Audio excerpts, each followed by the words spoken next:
A very short story of Bob and his curious man. This here is Bob. Bob is just walking through the park, enjoying his day while looking all happy and skipper.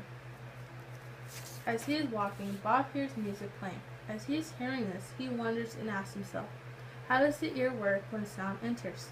For Bob to get a better understanding, he makes a project to get a clear idea about the function of the ear. The project is called sound transduction in the ear. There are 3 main stages to when sound is entering the ear. The first stage is called the outer ear. The outer ear is the outer structure of the ear, and it contains the pinna, the concha, and the external auditory meatus. The sound waves travels through the external auditory meatus until it gets to the tympanic membrane.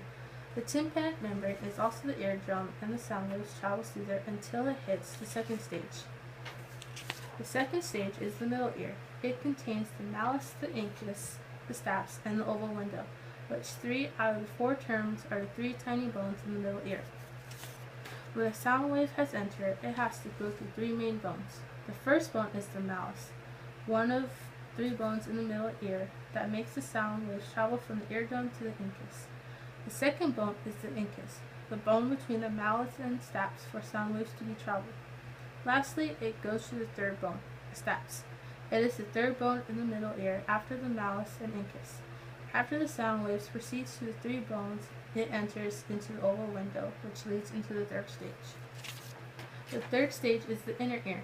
The inner ear consists all of the working parts in the ear and how the vibrations travels through it in depth.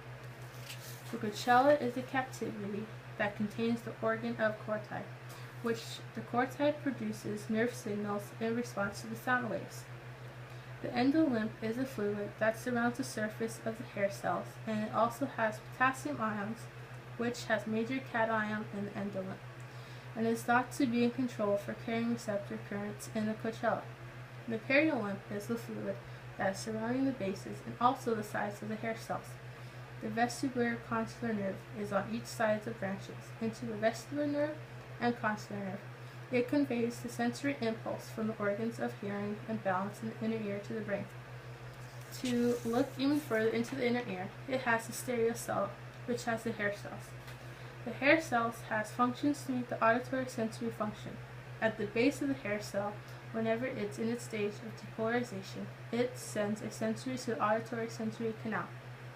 When a neurotransmitter is released by the synapse, it releases some ions. The voltage gate opens up for some ions, but it lets the calcium ions and exocysts to be released. After looking up information and studying the function of the ear, Bob finally gets the concept of it. He cheered with excitement. I understand it now. The end.